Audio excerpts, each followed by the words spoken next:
अब आप भगवत गीता की यह आध्यात्मिक व्याख्या YouTube और अन्य सभी स्ट्रीमिंग प्लेटफॉर्म्स पर सुन सकते हैं। लिंक डिस्क्रिप्शन में उपलब्ध है।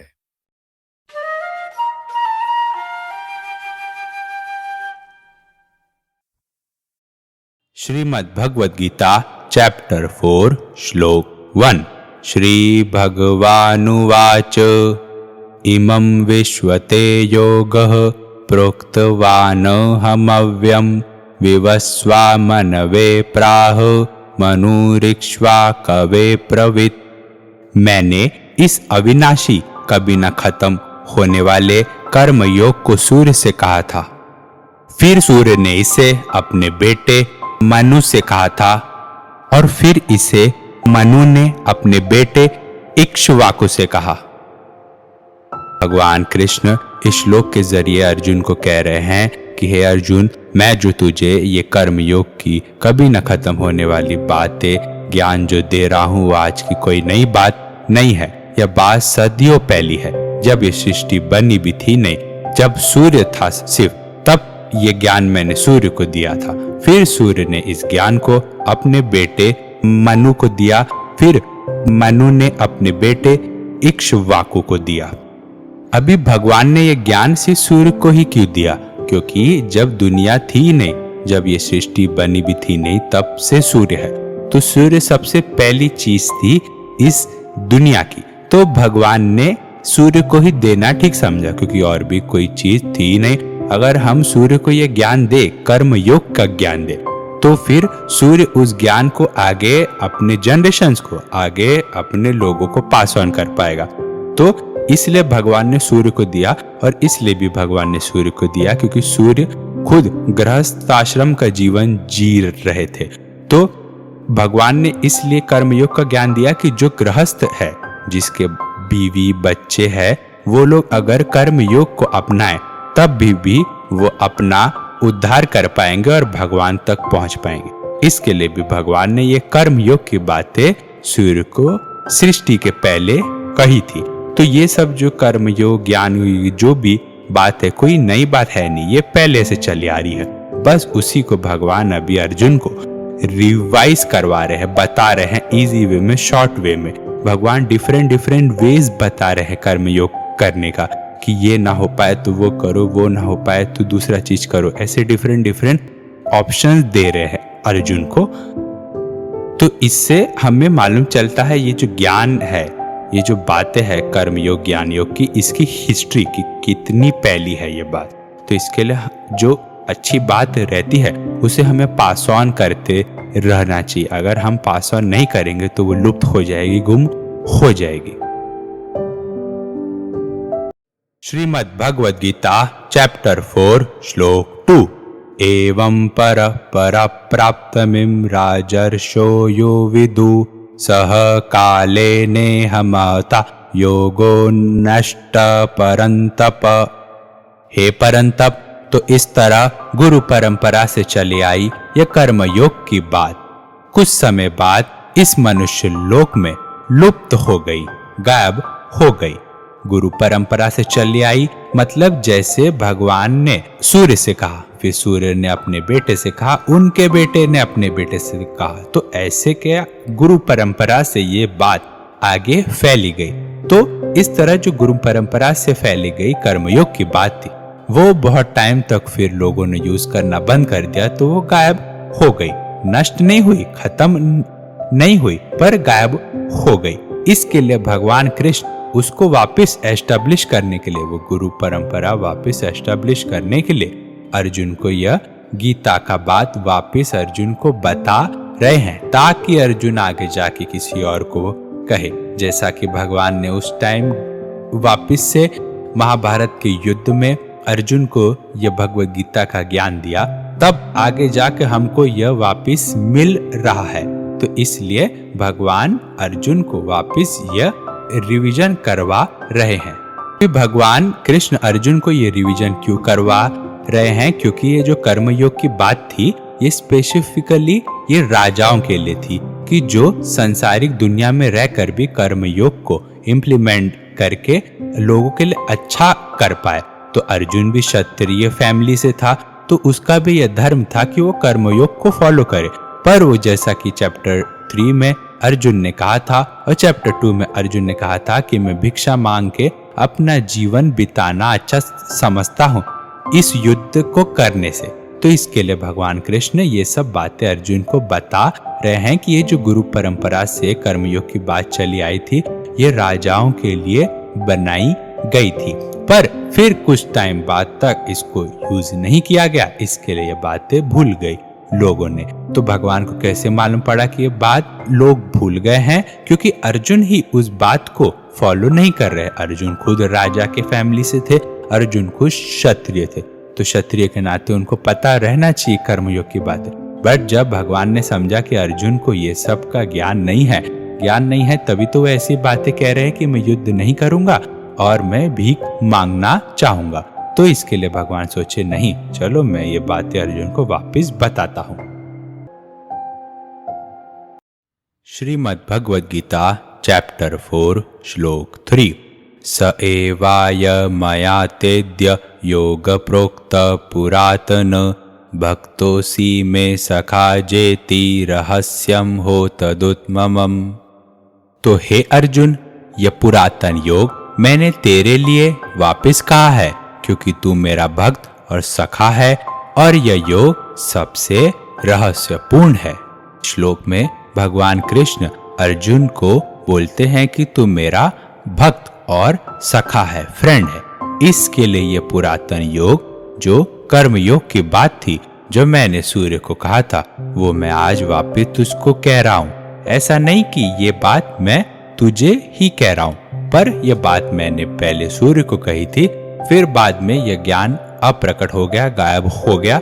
अब मैंने वापस अवतार ले लिया है और यह ज्ञान मैं तुझे वापस दे रहा हूँ, क्योंकि तू मेरा भक्त है और तू मेरा सखा है। अब ये कैसे डिसाइड हुआ कि अर्जुन भगवान के भक्त थे और सखा थे? क्योंकि जब अर्जुन को ऑप्शन दिया गया कि वह नारायणी सेना ले या भगवान कृष्ण को ले, तब अर्जुन ने भगवान कृष्ण को चुना था और नारायणी सेना को नहीं चुना था। इससे अर्जुन का पता चलता है कि वह भगवान के सबसे बेस्ट फ्रेंड और भक्त थे। इसके लिए भगवान कहते हैं कि तू मेरा भक्त और तू मेरा फ्रेंड है, इसके लिए मैं यह रहस्यपूर्ण बात तुझको बता रहा हूँ। तो देखने की बात है, महाभारत में बहुत सारे कैरेक्टर्स थे जिनको भगवान कृष्ण ये गीता की बात बता सकते थे, बट भगवान कृष्ण ने सबको नहीं चुना। भगवान कृष्ण ने सिर्फ अपने प्रिय सखा और अपने भक्त अर्जुन को ही सुना। युधिष्ठिर भी थे, द्रोण भी थे, दुर्योधन भी थे, भगवान ने उनको नहीं चुना। भगवान ने अर्जुन को चुना, जो कि भगवान का बेस्ट फ्रेंड था और भक्त था। श्रीमद् भगवद गीता चैप्टर 4 श्लोक 4। अर्जुन उवाच अपरं भवतो जन्म परं जन्म विवस्वत कथमेतत्विजानीयात्वमादो प्रोक्तवानिति। तो अर्जुन बोले कि आपका जन्म तो अभी का है और सूर्य का जन्म तो सृष्टि के पहले का है, तो मैं कैसे मान लूं कि आप ही ने ये कर्मयोग का ज्ञान सूर्य को दिया? तो अभी इस श्लोक में अर्जुन को क्यूरियोसिटी आ रही है इस बात की, जो भगवान ने पिछले के श्लोक में कही कि सृष्टि के आदि में, ये यूनिवर्स बनने के पहले मैंने इस कर्म योग का सीक्रेट जो था, ज्ञान था, वो मैंने सूर्य को दिया और उसके बाद वो गुरु शिष्य की परंपरा चली आई। तो अर्जुन यहाँ पे क्यूरियोसिटी दिखा रहे हैं कि आप तो अभी श्री वासुदेव जी के घर में आपका जन्म हुआ, आपकी आयु एज तो बहुत कम है और सूर्य की एज तो बहुत पहले की है, क्योंकि सृष्टि बने हुए बहुत साल हो चुका है। तो मैं कैसे मान लूं कि आप ही ने यह ज्ञान कर्मयोग का सूर्य को दिया? तो यहाँ पे अर्जुन भगवान की बात पर डाउट नहीं कर रहे, अर्जुन अपने प्रॉब्लम का सॉल्यूशन निकालने का ट्राई कर रहे हैं। वो एक क्वेश्चन आ रहा है उनके मन में, वो इस चीज को समझना चाहते हैं। इसके लिए वो इस श्लोक में बोलते हैं कि मैं कैसे समझ लूं कि आपने ही यह ज्ञान सूर्य को दिया, क्योंकि सूर्य तो अभी भी है, आप चाहे तो अभी भी ज्ञान दे सकते हैं, बट आपने कहा कि ये ज्ञान मैंने सूर्य को सृष्टि के आदि काल में दिया था। मतलब इसका मतलब ये हुआ कि ये ज्ञान जो है अभी का है नहीं, सूर्य को जो दिया जा चुका है, मतलब ये ज्ञान पहले ही सूर्य को मिल चुका है। तो इसके लिए अर्जुन इस बात को अच्छे से डिटेल में समझना चाहते हैं, तो इसलिए वो भगवान से ये क्वेश्चन पूछते हैं। श्रीमद् भगवद गीता चैप्टर 4 श्लोक 5। श्री भगवानुवाच बहुनी मे व्यतीतानि जन्मानि तव अर्जुन ताद्यहं वेद सर्वाणि न त्वं वेत्य परन्तप। हे परंतप अर्जुन, मेरे और तेरे बहुत से जन्म हो चुके हैं, मैं तो उन सारे जन्मों को जानता हूँ पर तू नहीं जानता। जैसा कि भगवान कृष्ण ने पिछले श्लोक में कहा था अर्जुन को कि मैं तुझे मेरा प्रिय सखा और भक्त मानता हूँ, इसके लिए ये कर्म योग का रहस्यपूर्ण ज्ञान मैं तुझको दे रहा हूँ। इसके लिए अर्जुन में जिज्ञासा जाग गई थी कि भगवान जो कह रहे थे कि भगवान ने यह ज्ञान सूर्य को दिया था, फिर सूर्य से गुरु शिष्य की परंपरा चली आई, तो अर्जुन ये सोच रहे थे कि भगवान आप तो अभी के जन्म के हैं पर सूर्य तो आपसे बहुत पहले है, तो आपने कब ये ज्ञान सूर्य को दिया? तो उसका आंसर भगवान इस श्लोक में दे रहे। अर्जुन की जिज्ञासा देखकर, अर्जुन की क्यूरियोसिटी देखकर भगवान कृष्ण अर्जुन को बोलते हैं कि तेरे और मेरे बहुत से जन्म हो चुके हैं, मैं तो उन सारे जन्मों को जानता हूँ पर तू नहीं जानता। जैसे बहुत सारे सुपर ह्यूमन रहते हैं, उनको अपने पुनर्जन्म के पहले की जन्म की बातें पता रहती है, बट वो ज्यादा से ज्यादा एक जन्म या 2 जन्म तक की अपनी बातें याद कर सकते हैं। पर भगवान ये कह रहे हैं कि मुझको अपने सारे जन्मों की बात याद है, 1 जन्म 2 जन्म की नहीं, सारे जन्मों की। जैसे सुपर ह्यूमन होते हैं, वो बहुत साल मेडिटेशन, बहुत साल तपस्या करने के बाद उनको ये शक्ति मिल पाती है, पर भगवान तो खुद सर्वशक्तिमान है, उनको सारे जन्मों की बात याद है। और अगर कोई सुपर ह्यूमन इंसान है, उसको खुद के जन्मों की बात याद रह भी गई अगर, तो वो दूसरे की जन्मों की बात नहीं पता कर पाता। पर भगवान कह रहे हैं कि भगवान को उनके सारे जन्मों की बात याद है और अर्जुन के भी सारे जन्मों की बात याद है, पर अर्जुन को नहीं याद है अपने जन्मों की बात। श्रीमद् भगवद गीता चैप्टर 4 श्लोक 6। अजोपि सनन् व्यवव्यात्मा भूतानि मीश्वरोऽपि सन् प्रकृतिं स्वामधिष्ठाय संभवात्म मायया। हे अर्जुन, यद्यपि मैं अजन्मा और अविनाशी हूँ और यद्यपि मैं समस्त जीवों का स्वामी हूँ, फिर भी प्रत्येक युग में मैं अपने आदि दिव्य रूप में प्रकट होता हूँ। अभी श्लोक में भगवान अपने अवतार का डिटेल डिस्क्रिप्शन देते हैं, वर्णन करते हैं। पिछले के श्लोक में भगवान ने अर्जुन को कहा था कि मुझको मेरे सारे जन्मों की बात याद है और तेरे भी सारे जन्मों की बात याद है, पर तुझको ना ही तो तेरे जन्मों की बात याद है ना ही मेरे जन्मों की बात याद है।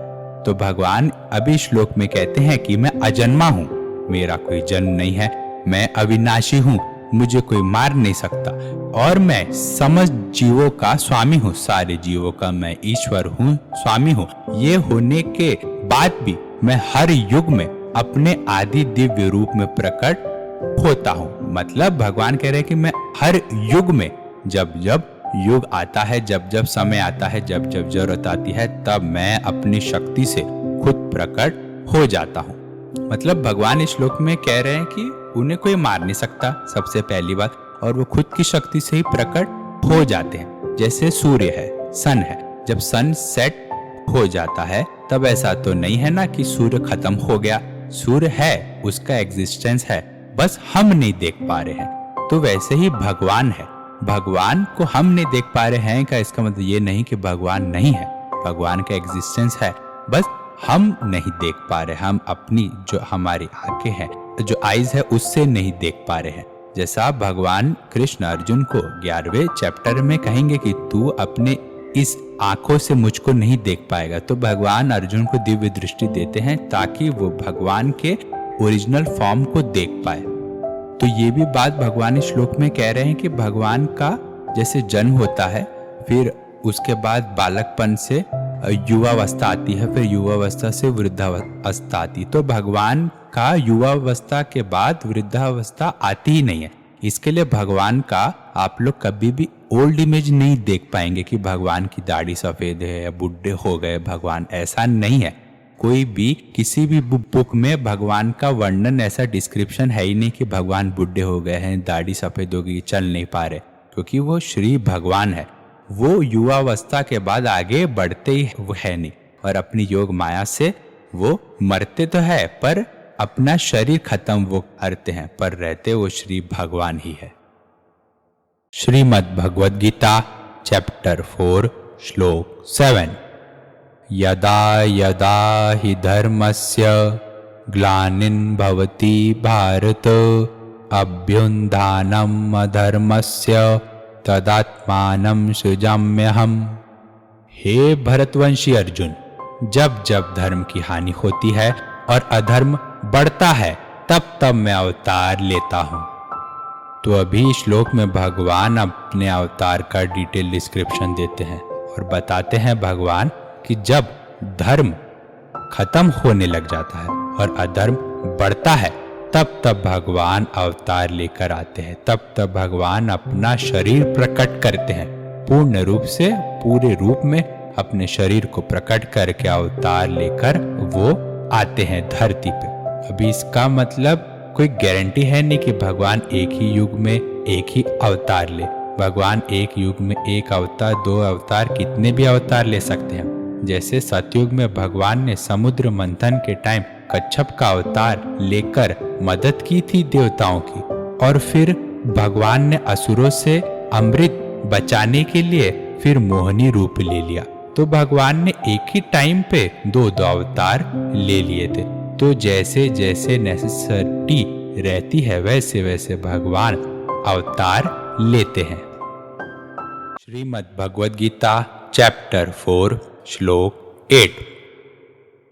परित्राणाय साधुना विनाशाय च दुष्कृतां धर्म संस्थापनार्थाय संभवामि युगे युगे। भक्तों का उद्धार करने, दुष्टों का विनाश करने और धर्म की फिर से स्थापना करने के लिए मैं हर युग युग में प्रकट होता हूँ। तो अभी इस श्लोक में भगवान बता रहे हैं कि वो अवतार लेकर करते क्या है। भगवान बोलते हैं कि वो अपने भक्तों का उद्धार करने के लिए और दुष्टों का विनाश करने के लिए। भक्त लोग कौन? जो लोग बहुत अच्छे लोग हैं, जो लोग बहुत साधु लोग हैं, जो किसी का गलत नहीं करते हैं, हमेशा अच्छे कर्म करते हैं, ऐसे लोग।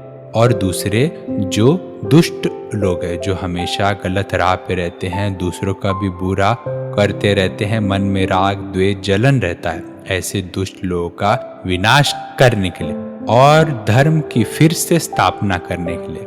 मतलब दुष्टों का विनाश कर देंगे तो अच्छाई वापस बढ़ जाएगी। तो धर्म को वापस एस्टैब्लिश करने के लिए भगवान बोलते हैं कि मैं हर युग युग में प्रकट होता हूँ।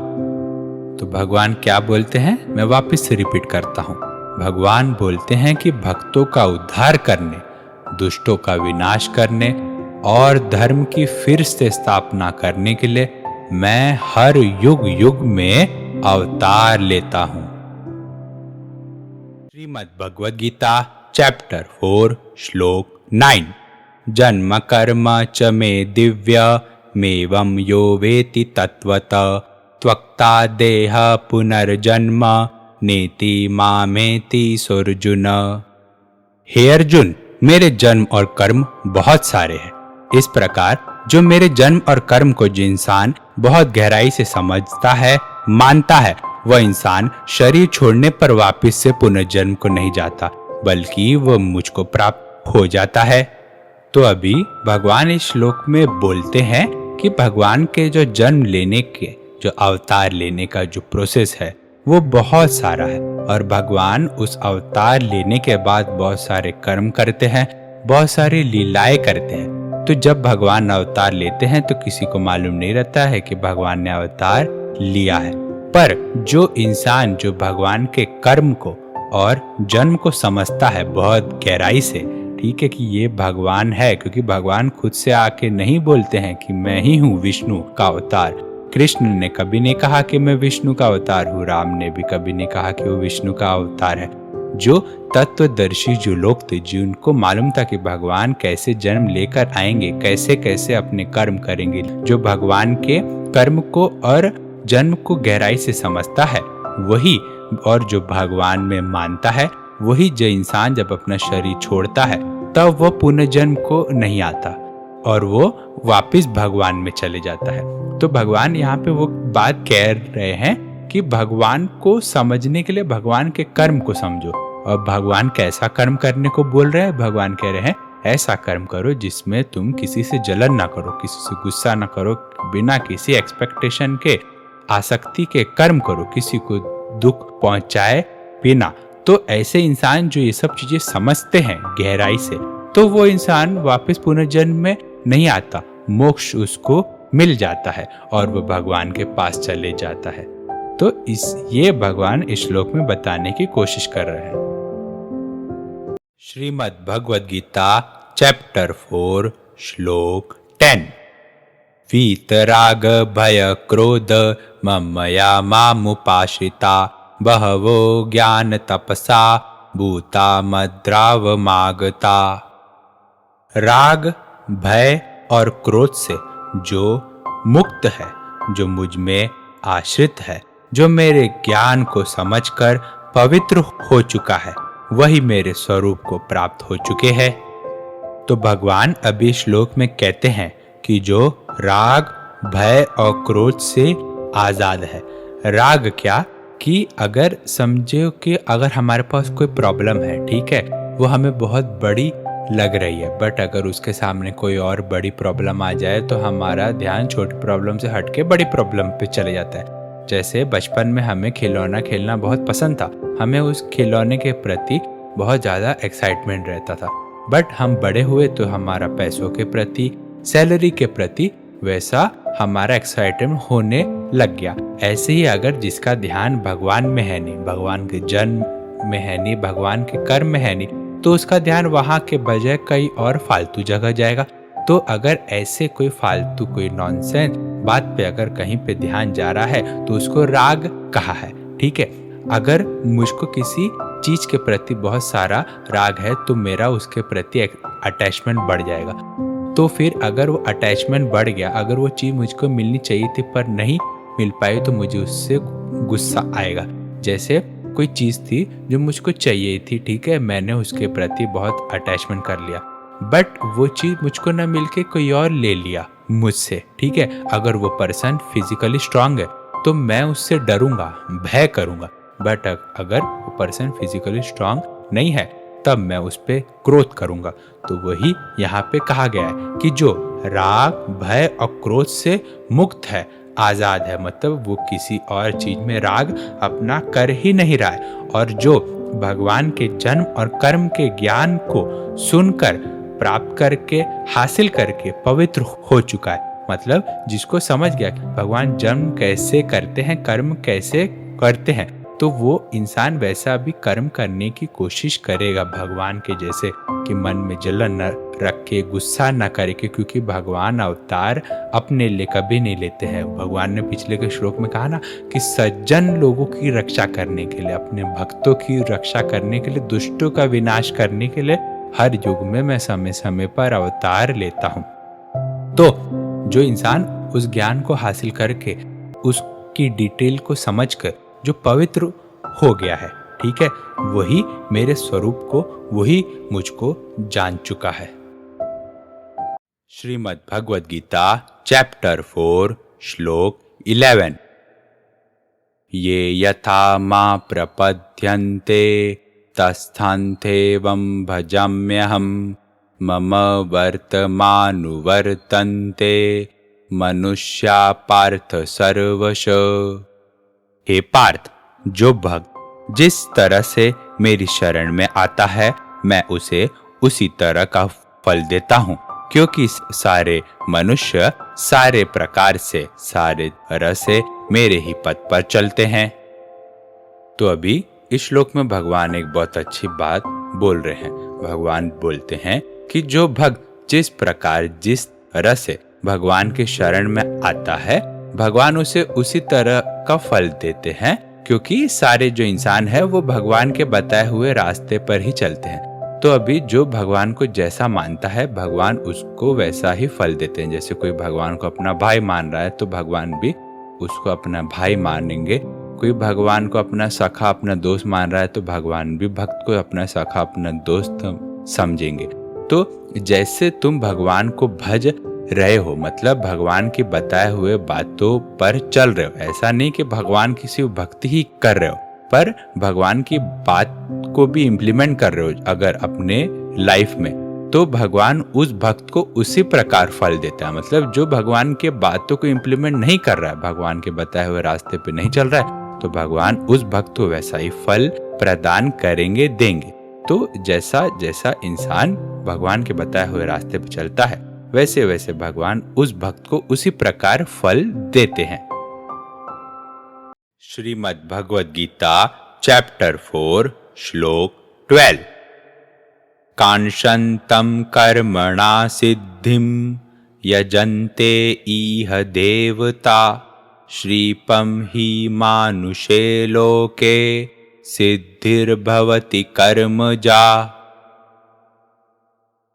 तो कृष्ण बोलते हैं कि कर्मों की सिद्धि फल चाहने वाले जो इंसान, जो मनुष्य रहते हैं, वो देवताओं की पूजा करते हैं, भजते हैं, क्योंकि इस मनुष्य लोक में, ये जो ह्यूमन वर्ल्ड है, इसमें अगर जो कर्म करने से जो फल आता है वो बहुत जल्दी मिल जाता है। तो अभी यहाँ पे भगवान शॉर्टकट बता रहे हैं। जैसा कि भगवान ने पिछले श्लोक में कहा कि जैसा तुम मुझे भजोगे मैं वैसा ही तुमको रिटर्न में भजूंगा। तो इसमें भगवान बोलते हैं कि जो कर्म करने से, ठीक है, जो रिटर्न, जो फल आता है उसका, ये ह्यूमन वर्ल्ड में वो फल बहुत जल्दी मिल जाता है, रेदर देन अगर हम सिर्फ भक्ति ही कर रहे हैं भगवान की और भगवान के बताए हुए रास्ते पे नहीं चल रहे हैं, गलत काम कर रहे हैं, अगर हम किसी का जलन कर रहे हैं, अगर हम किसी के साथ धोखाधड़ी कर रहे हैं और सोच रहे हैं कि मेरे साथ अच्छा हो, तब ये गलत है ना। भगवान कह रहे हैं कि अगर मेरे बताए हुए बातों पर चलने वाला जो इंसान है, जो कर्म करता है, उसको इस मनुष्य लोक में जल्दी फल मिल जाता है। अभी वो इस इंसान पे है कि वह अच्छा कर्म करे या गंदा कर्म, क्योंकि फल तो मिलना ही है, तो फल जो रहता है वो जल्दी मिल जाता है। तो भगवान ये बताते हैं इस श्लोक में। श्रीमद् भगवद गीता चैप्टर 4 श्लोक 13 and 14। चातुर्वर्ण्यं मया सृष्टं गुणकर्म विभागश तस्य कर्तारमपि मा विद्वये कर्तारमव्यम् न मा कर्माणि लिम्पन्ति न मे कर्म फले स्पृहा इति मायो बीजानाति कर्मभिन्ने सबन्ध्यते। तो कृष्ण कहते हैं कि मेरे द्वारा ही वर्ण और कर्मों का रचना हुआ है और विभाग किया गया है। मुझ सृष्टि की रचना करने वाले अविनाशी परमेश्वर को तू अकर्ता जान, क्योंकि मेरे उस कर्म फल में कोई रुचि नहीं है, कोई दिलचस्पी नहीं है, कोई इंटरेस्ट नहीं है, और मुझको वो कर्म बांध भी नहीं पाते। तो जो इंसान, जो मनुष्य मुझको बहुत डिटेल में जानता है, समझता है, उनको भी ये कर्म बांध नहीं पाते। तो अभी इस श्लोक में भगवान बताते हैं कि जो 3 गुण है, सत्व गुण, राजस गुण, तामस गुण, और जो 4 वर्ण है, ब्राह्मण, क्षत्रिय, शूद्र, वैश्य, इन सब की रचना और विभाग, डिवीजन मैंने किया। मतलब भगवान बोल रहे हैं कि मैंने उसे बनाया और उसको डिवाइड किया। तो डिवाइड भगवान ने किसी जलन या ऐसे भेदभाव करके नहीं किया। जिस आदमी का जैसा स्वभाव, जैसा कर्म है, उसके अकॉर्डिंग भगवान ने उसको डिवाइड किया। अगर इंसान कोई ज्यादा सात्विकी है, जो एकदम गोल ओरिएंटेड इंसान है, जो गलत काम नहीं कर रहा है, जो आलसी जो है नहीं, जो काम कर रहा है, जिसका उसी में ध्यान है, तो वह सात्विक इंसान, भगवान ने उसको सात्विक के कैटेगरी में डाल दिया है। बाकी जो तामसी लोग हैं, जो राजसी लोग हैं, जिनका काम में रुचि है नहीं, जो कोई काम करने बैठ तो जाते हैं पर ध्यान उसका कोई और चीज में रहता है, तो ऐसे लोगों को भगवान ने राजस की कैटेगरी में डाला है। और तामसी जो ऐसे लोग जिनको कुछ लेना देना है नहीं, जो दूसरों से जलन, भेदभाव, गुस्सा करते रहते हैं, ऐसे लोगों को भगवान ने तामस गुण में डाला है।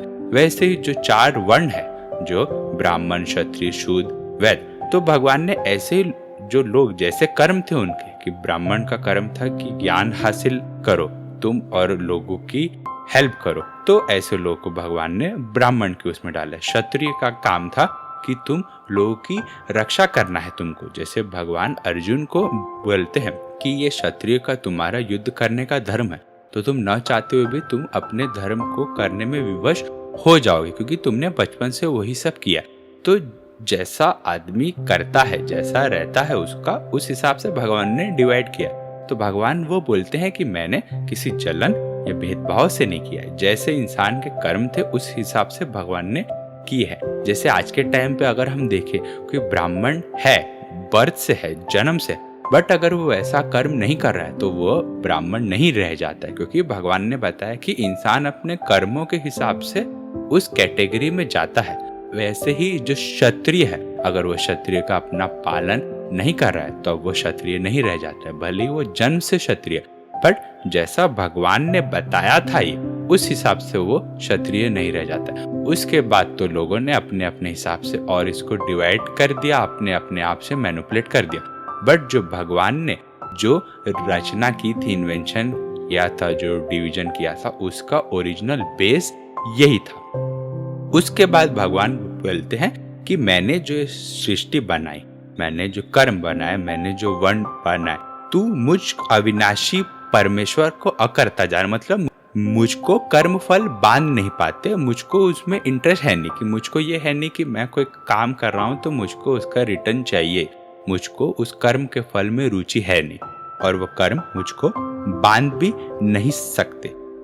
और जो इंसान इस चीज को डेप्थ में जानता है कि भगवान कुछ कर रहे हैं तो भगवान का उसके लिए रिटर्न कुछ है, ऐसा नहीं है। भगवान अवतार भी ले रहे हैं तो वो लोगों के ले रहे, सज्जन पुरुषों की रक्षा करने के लिए ले रहे हैं, दुष्टों का विनाश करने के लिए ले रहे हैं। तो भगवान वही बोलते हैं कि जो इंसान इस बात को डिटेल में जानता है, समझता है, उनको भी ये कर्म बांध नहीं पाते, क्योंकि ऐसे लोग भी फिर भगवान के राह पे चलते हैं कि मैं कोई कर्म कर रहा हूँ तो मुझे फल की आशा, इच्छा नहीं करनी है, मुझे हमेशा अच्छा कर्म करने का ट्राई करना है, क्योंकि ये जो हमारा लाइफ है उसको हमको या तो हम अच्छे से यूटिलाइज कर पाएंगे या तो गलत तरीके से। तो जो अच्छे से यूटिलाइज कर पाता है उनको ये कर्म फल ये बांध नहीं पाते। तो ये सब भगवान ये 2 श्लोक में ये भगवान ये डिटेल में बताते हैं ये सब चीजें। तो अगर कोई बोले कि हिंदुइज्म में, सनातन में कास्ट के बारे में बताया गया है, तो ये श्लोक में उसका आंसर है कि भगवान ने कर्मों के हिसाब से बनाया था, कि कैसे किसके कर्म है वो वैसा वैसा उसका डिवीजन है, ठीक है, ना ही कि कोई जन्म से है और वो वैसा नहीं कर रहा है फिर भी उसका वर्ण ये है। तो इसके लिए हमें अपने धर्म के बारे में चीजें मालूम रहनी चाहिए एज इट इज, जो भगवान ने बताया वो, ना ही कि यहाँ वहाँ से पढ़ के 1-2 मिनट का कुछ यूट्यूब पे देख लिया, रील देख के हम असली ज्ञान हासिल नहीं कर पाएंगे। अगर हमको ज्ञान जानना है तो हमको एक प्रोसेस से गुजरना पड़ेगा। भगवान ने 18 चैप्टर लिए, 700 श्लोक लिए अर्जुन को ये सब चीज़ें एक्सप्लेन करने की, और हम सोचते हैं कि हम यूट्यूब पे 1 मिनट में या इंस्टाग्राम पे 1 मिनट में रील देख के हम इतनी बड़ी बड़ी चीज़ें समझ जाएंगे। अगर समझ पाते तो भगवान फटाक से अर्जुन को एक्सप्लेन कर देते, क्योंकि ये सब बातें युद्ध के पहले चल रही थी। युद्ध करना था, सामने फौज थी, बहुत बड़ी आर्मी थी, वो आर्मी के सामने भगवान ये सब अर्जुन को बता रहे थे। अगर ये इन्फॉर्मेशन इतनी शॉर्ट रहती, इतनी इजी रहती तो फटाक से 1 मिनट में बता के ख़त्म कर देते और युद्ध चालू कर देते, बट भगवान कृष्ण ने ऐसा नहीं किया। वो एक प्रोसेस फॉलो करना चाहिए हमें अगर हम ज्ञान को हासिल कर रहे हैं, क्योंकि नॉलेज का कोई शॉर्टकट है नहीं। तो ये सब भगवान इस श्लोक में बताते हैं। श्रीमद् भगवद गीता चैप्टर 4 श्लोक 15। एवह ज्ञात्वा कृतं कर्म पूर्वेरपि मुमुक्षुभिं कुरु कर्मेव तस्मात् त्वं पूर्वे पूर्वतरं कृतम्। तो अभी ये बहुत सिंपल सा श्लोक है, मैं इसको फटाक से एक्सप्लेन करता हूँ। तो भगवान कृष्ण अर्जुन को बोलते हैं कि अर्जुन, पूर्व काल में पहले के समय में जो मनुष्यों ने मुझे अच्छे से समझा था, जाना था डिटेल में, उन लोगों ने अपना नियत कर्म करते हुए उन्होंने मोक्ष पाया। तो अर्जुन, तू भी अपना बताया हुआ कर्म कर, तू भी उनके बातों को मान। मतलब उन्होंने जैसे जैसे कर्म किए थे वैसे वैसे अर्जुन तू भी अपना नियत कर्म, कर्तव्य कर्म तू भी कर। तो मतलब जैसे क्षत्रिय का जो कर्म था, अगर क्षत्रिय अपना नियत कर्म जो बताया हुआ कर्म है वो करे, और ब्राह्मण का जो कर्म था जो बताया हुआ कर्म है वो करे। तो ऐसे ऐसे अगर इंसान अपना नियत कर्तव्य कर्म अच्छे से करेगा तो उसे मोक्ष मिल जाएगा। तो भगवान वही बोल रहे हैं कि जो पहले के काल में, पूर्व काल में जिन लोगों को मोक्ष मिला था, जिन लोगों ने मेरी दिव्य प्रकृति को अच्छे से समझा था, उन लोगों की बातों को तू भी समझ, तू भी उनके राह पे चल, और ताकि तू इस युद्ध रूपी जगह से भागे ना और अपना नियत कर्म करे। श्रीमद् भगवद गीता चैप्टर 4 श्लोक 16। किम कर्म किमा कर्मेति कवयो यंत्र मोहिता तते कर्म प्रवश्यामि यज्ञात्वा मोक्षसे शुभात्। तो अभी ये बड़ा इंटरेस्टिंग श्लोक है। हमें अक्सर हमारे मन में क्वेश्चन आता रहेगा कि अच्छा कर्म क्या है और गंदा कर्म क्या है, कर्म क्या है, अकर्म क्या है। तो भगवान इस श्लोक में बोलते हैं कि कर्म क्या है और अकर्म क्या है, मतलब अच्छा कर्म क्या है, गंदा कर्म क्या है। इस बात को समझने में, अच्छी तरह समझने में बुद्धिमान व्यक्ति भी, बुद्धिमान इंसान भी परेशान हो जाते हैं और कभी कभी भूल चूक कर देते हैं। इसलिए हे अर्जुन, मैं तुम्हें बताऊंगा कि अच्छा कर्म क्या है और बुरा कर्म क्या है, जिसे जानकर तुम अपने सारे कर्म बंधन से मुक्त हो जाओगे। अभी ये बहुत अच्छा श्लोक है। जैसे कि भगवान ने पिछले के श्लोकों में बताया कि कर्म करो, कर्म करो, अच्छा कर्म करो, गंदा कर्म मत करो। तो हमें क्वेश्चन आता है ना कि भाई अच्छा कर्म क्या है और गंदा कर्म क्या है। तो वही भगवान बोलते हैं कि अच्छा कर्म क्या है, गंदा कर्म क्या है। इस बात को समझने में बड़े बड़े शास्त्रों के विद्वान लोग भी कभी कभी भूल चूक गलती कर देते हैं इस बात को समझने के लिए। इसके लिए अर्जुन, मैं तुझे डायरेक्टली मैं बताऊंगा कि अच्छा कर्म क्या है, गलत कर्म क्या है। क्योंकि अगर हम कोई कर्म कर रहे हैं, ठीक है, अगर हम उसमें कुछ भी एक्सपेक्टेशन नहीं करेंगे, अपने लिए ना सोचकर किसी और के लिए करेंगे, तब वो अच्छा कर्म बन जाएगा। बट अगर मैं कोई कर्म कर रहा हूँ, उसको मैं कर रहा हूँ, बट उसके पीछे मैं कोई रिटर्न एक्सपेक्ट कर रहा हूँ, मतलब कि मेरा ये काम हो जाए फिर मैं उससे ये काम करूँगा, फिर मैं किसी से जलन न कर दूँ वो काम करके। किसी को अगर मुझे कहीं कोई अच्छे पोजीशन पे जाना है तो मैं किसी को धोखा देके ऊपर पोजीशन पे ना चले जाऊँ, तो ये कैसे तामस कर्म में आता है, राजस कर्म में आता है। तो वही सब भगवान बताएंगे। अर्जुन के मन में ये क्वेश्चन भी आ रहा रहेगा, इसके लिए भगवान ने खुद ही सोचा और खुद ही वो क्वेश्चन पुटअप कर लिया अर्जुन के पूछे बिना कि भाई अच्छा कर्म क्या है, गंदा कर्म क्या है, वो मैं तुझे अभी बताऊंगा, जिसको करके तू मुक्त हो जाएगा। श्रीमद् भगवद गीता चैप्टर 4 श्लोक 17। कर्मणो हापि बोद्धव्यम च विकर्मणा अकर्मणस्य बोद्धव्यम गहना कर्मणो गतिम। तो भगवान कृष्ण अर्जुन को बोलते हैं कि हे अर्जुन, कर्मों की बारीकियों को, डिटेल्स को समझना बहुत जरूरी है तुम्हारे लिए, क्योंकि क्या कर्म करना है वो तुमको जानना बहुत जरूरी है, तुमको वो जानना चाहिए। और फिर भगवान बोलते हैं अकर्म, मतलब कुछ कर्म न करना, वो भी तुमको जानना बहुत जरूरी है। अकर्म मतलब इनएक्शन, मतलब कोई कर्म कर ही नहीं रहा इंसान। और तीसरा भगवान बोलते हैं विकर्म। विकर्म मतलब क्या कर्म नहीं करना चाहिए, मतलब कर्म करने का उल्टा, अपोजिट। भगवान बोलते हैं पहला कर्म, क्या कर्म करना चाहिए, क्या रिकमेंडेड एक्शन है, ठीक है। दूसरा विकर्म। विकर्म मतलब जहां पे उस स्टेट में इंसान कोई कर्म कर ही नहीं रहा है। और तीसरा है अकर्म। अकर्म मतलब जो रिकमेंडेड एक्शन है, जो बोला जाता है कि ये कर्म करो, उसका जब इंसान उल्टा करता है तो वो अकर्म में आता। तो भगवान ने इस श्लोक में कर्म के बारे में कहा, अकर्म के बारे में कहा और विकर्म के बारे में कहा। भगवान ने ये कहा कि ये 3 टाइप्स के जो कर्म है वो तुम्हें पता रहने चाहिए डिटेल में, कि ये क्या है, कर्म क्या है, अकर्म क्या है और विकर्म क्या है। अभी ये सब क्या है ये भगवान आगे के श्लोक में बताएंगे। जैसा कि भगवान ने पिछले के श्लोकों में कहा कि ये अच्छा कर्म क्या है और गंदा कर्म क्या है, इस बात को समझने में बड़े बड़े ऋषि मुनि, विद्वान, बुद्धिमान लोग भी परेशान हो जाते हैं, बहुत समस्या में पड़ जाते हैं, कठिनाई में चले जाते हैं।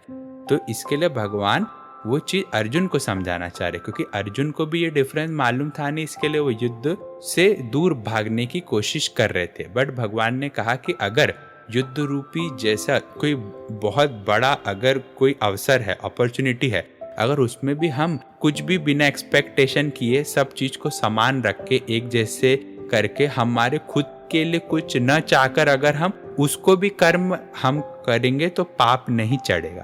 तो इसके लिए भगवान ये सब डिटेल अर्जुन को बताने की कोशिश कर रहे हैं। अभी नेक्स्ट श्लोक से भगवान ये 3 टाइप्स जो है कर्म के वो बताना स्टार्ट करेंगे। श्रीमद् भगवद गीता चैप्टर 4 श्लोक 18।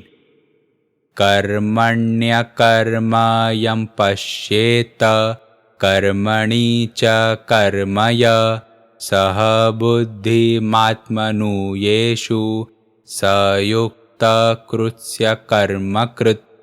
तो भगवान कृष्ण कहते हैं कि जो कर्म में अकर्म देखता है और जो अकर्म में कर्म देखता है वही योगी है, वही बुद्धिमान इंसान है, वही अपने सारे कर्म को खुशी खुशी करता है। देखो एकदम सिंपल वे में भगवान ने इसको एक्सप्लेन कर दिया। भगवान ने कहा कि जो कर्म में अकर्म देखता है, कर्म क्या मतलब कि वो कर्म कर रहा है बट उसमें कोई एक्सपेक्टेशन नहीं कर रहा है, फल की आशा नहीं कर रहा है। क्योंकि अगर हम कर्म में करते टाइम फल की आशा कर लेंगे तो हम उस कर्म से बन जाएंगे। बट अगर कर्म करते टाइम अगर हम फल की आशा नहीं करेंगे तो हम उस कर्म से बंधेंगे नहीं और आजाद हो जाएंगे, मुक्त हो जाएंगे। तो जो इंसान कर्म कर तो रहा है बट उसका कोई एक्सपेक्टेशन है नहीं कर्म में, तो भगवान कहते हैं कि जो कर्म में अकर्म देख रहा है और फिर जो अकर्म में कर्म देख रहा है, मतलब कोई आशा है नहीं उस कर्म के फल में, फिर भी उस कर्म को एकदम 100% से कर रहा है, खुद के लिए नहीं किसी और के लिए वो कर रहा है, खुद की खुशी को छोड़ के वो दूसरे की खुशी के लिए जो कर्म कर रहा है। तो ऐसे इंसान बंध नहीं रहा है वो कर्मों से। तो वही भगवान कहते हैं कि वही इंसान योगी है। मतलब जरूरी नहीं कि हम सांसारिक दुनिया छोड़ के ही हम ये सब चीज को समझ सकते हैं। हम कर्म करते हुए भी, हमारी रोजमर्रा की जिंदगी करते हुए भी हम इस स्टेट में पहुंच सकते हैं, हम योगी बन सकते हैं। योगी बाय माइंड मतलब हम बुद्धि से योगी बन गए। तो भगवान कहते हैं कि वही योगी है, वही बुद्धिमान इंसान है और वही सबसे खुश है। अभी इसका एग्जाम्पल हम छोटी छोटी चीज़ों में ले सकते हैं। जैसे हम पढ़ाई के जब स्टेज में रहते हैं स्कूल में, तो हम पढ़ रहे हैं 100% से, पर हम एक्सपेक्टेशन नहीं कर रहे हैं कि मुझे इतना ही मार्क्स आए या इतना ही आना चाहिए। क्योंकि अगर हम कंटिन्यूअसली उसके बारे में सोचेंगे तो सबसे पहले तो हमारी हेल्थ को इफेक्ट करेगा और फिर हम उससे बंध जाएंगे उसके कर्म के फल से। मतलब अगर उसका अच्छा रिजल्ट आया नहीं तो मैं दुखी हो जाऊंगा, अगर अच्छा रिजल्ट आया तो खुशी हो जाऊंगा।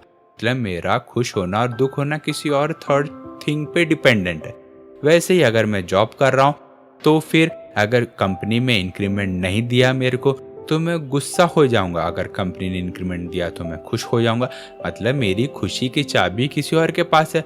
The key to our happiness is on someone else hand. तो इसके लिए हमें कर्म तो करना है, मेहनत से कर्म करना है। ऐसा नहीं कि मैं कर्म में चोरी करूं। ऐसे लोग को भगवान बोलते हैं कि वो चोर है। ऐसे लोग जो दूसरों के लिए कर्म नहीं करके खुद के लिए ही कर्म करते हमेशा, ऐसे लोग को भगवान ने पिछले के श्लोकों में चोर कहा है। तो हमेशा खुद के लिए कर्म नहीं करना है। तो ऐसे कैसे हम कर्मों से बनते हैं नहीं। तो हमें सीखना है कि हम खुश कैसे रहें। जैसा कि भगवान ने इस श्लोक में कहा, अगर हम कर्म में अकर्म और अकर्म में कर्म देखें तो हम पहले तो योगी बन जाएगा वो इंसान, दूसरा बुद्धिमान है वो इंसान, तीसरा वही इंसान सबसे ज्यादा खुश है। तो इस श्लोक में भगवान ने बहुत सारे क्वेश्चंस के आंसर दे दिए कि हम खुश कैसे रहें, तो उसका भी आंसर इस श्लोक में है। श्रीमद् भगवद गीता चैप्टर 4 श्लोक 19। अयस्य सर्वे समारंभा काम संकल्प वर्जिता ज्ञानाग्निदत्य कर्माणं तमाहु पंडित बुधा। जिसके सारे कर्मों के शुरुआत में संकल्प और कामना से जो रहित है, जिसने संकल्प और कामना को त्याग दिया है, जिसके सारे कर्म है उसको उसने अपने ज्ञान रूपी अग्नि से जला दिया है, उसी को ज्ञानी जन लोग भी पंडित मतलब बुद्धिमान कहते हैं।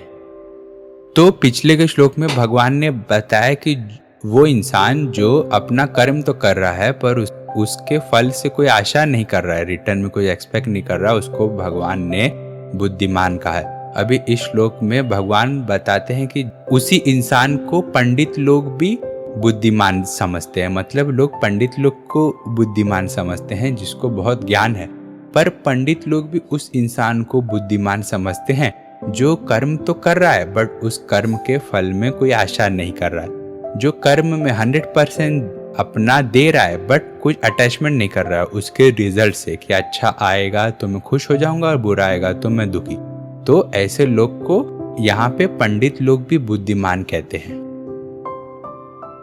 श्रीमद् भगवद गीता चैप्टर 4 श्लोक 20। त्वक्ता कर्म फलासंग नित्य तृप्तो निराशय कर्मण्य विप्रवर्तोपि नेव किंचित करोति स। अभी जिन लोगों के बारे में भगवान ने पिछले श्लोक में कहा कि जिन लोगों को पंडित जन भी बुद्धिमान बोलते हैं, उन लोगों की ही तारीफ भगवान इस श्लोक में कंटिन्यू करते हैं। भगवान बोलते हैं कि वही लोग अपने सारे कर्म फल की आसक्ति को त्याग देते हैं, छोड़ देते हैं, खत्म कर देते हैं, डिजायर रखते ही है नहीं कर्म के फलों में, ठीक है, और जो संतुष्ट रहते हैं, सेटिस्फाई रहते हैं और स्वतंत्र रहते हैं, एकदम टेंशन फ्री। कर्म कर रहे हैं ठीक है, पर टेंशन है नहीं किसी भी चीज का, एकदम टेंशन फ्री रह के, संतुष्ट रह के, सेटिस्फाई रह के, खुश रहकर, अपने सारे काम में बिजी रहकर भी वो कोई सकाम कर्म करते नहीं है। मतलब कि सब काम में व्यस्त है, ठीक है, ऑक्यूपाइड है वो, और स्वतंत्र है, एकदम टेंशन फ्री है, ठीक है, एकदम सेटिस्फाइड है, और अपने किसी भी काम के फल में उनको आसक्ति है नहीं, डिजायर है नहीं, और वो ऐसे रहकर भी कोई अपने आप को फल का हेतु नहीं वो समझते कि ये कर्म मैं कर रहा हूं तो इसका फल मुझे मिले ही मिले। वो सिर्फ कर्म करने के लिए ही कर्म कर रहे हैं। तो इस श्लोक में भगवान ने वही प्रीवियस श्लोक का कंटिन्यूएशन किया है। भगवान यही यहाँ पे तारीफ कर रहे हैं ऐसे लोगों के बारे में। श्रीमद् भगवद गीता चैप्टर 4 श्लोक 21। निराशीर्येत चित्तात्मा त्वक्त सर्व परिग्रह शारीरम केवलम कर्म कुर्वे नान्योति किल्पिषम। जिसका शरीर और अंतःकरण उसके अपने वश में है, जिसने सारे तरह के संग्रह का परित्याग कर दिया है, त्याग कर दिया है, जो इच्छा रहित है, जो सिर्फ शरीर संबंधी कार्य करता है, कर्म को करता है, वह कभी पाप को प्राप्त नहीं होता। मतलब भगवान पहले बोलते हैं कि जिसका मन और बुद्धि एकदम उसके वश में है, जो स्टेबल है एकदम माइंड से, मतलब जो काम को अगर कर रहा है किसी को तो एकदम पूरा अपना माइंड और बुद्धि को पूरा लगा के कर रहा है, मन को और उसके दिमाग को वो अच्छी तरह से पूरा कोई भी डिसीजन ले रहा है तो पूरे अपने होशो आवाज में ले रहा है, पूरा सब उसके रिस्क एनालिसिस करके ले रहा है, क्या होगा कैसे होगा, एकदम पूरा दिमाग एकदम प्रेजेंट होकर वो उस डिसीजन को ले रहा है। और वो अपने वश में है। ऐसा नहीं कि वो अनस्टेबल हो गया, डिसीजन लेते टाइम पैनिक हो गया, उसको समझ नहीं आ रहा है, ऐसा इंसान जो नहीं है। मतलब जो वो डिसीजन लेते टाइम एकदम कंट्रोल है माइंड से, मन से और दिमाग से, और जिसने सारे तरह के संग्रह का परित्याग कर दिया है।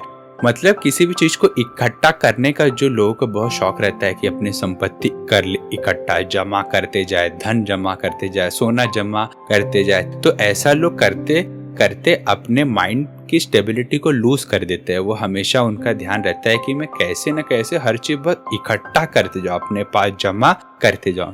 तो वो इंसान जिसने इसको भी त्याग दिया और जो इच्छा रहित है, मतलब वो काम तो कर रहा है बट रिटर्न में उसका एक्सपेक्टेशन है नहीं उस काम के लिए, और वो सिर्फ अपने शरीर से संबंधित कार्य कर रहा है, जैसे खाना पीना हो गया, उठना बैठना सोना, क्योंकि खाएगा पिएगा नहीं तो बाकी के कर्म नहीं कर पाएगा।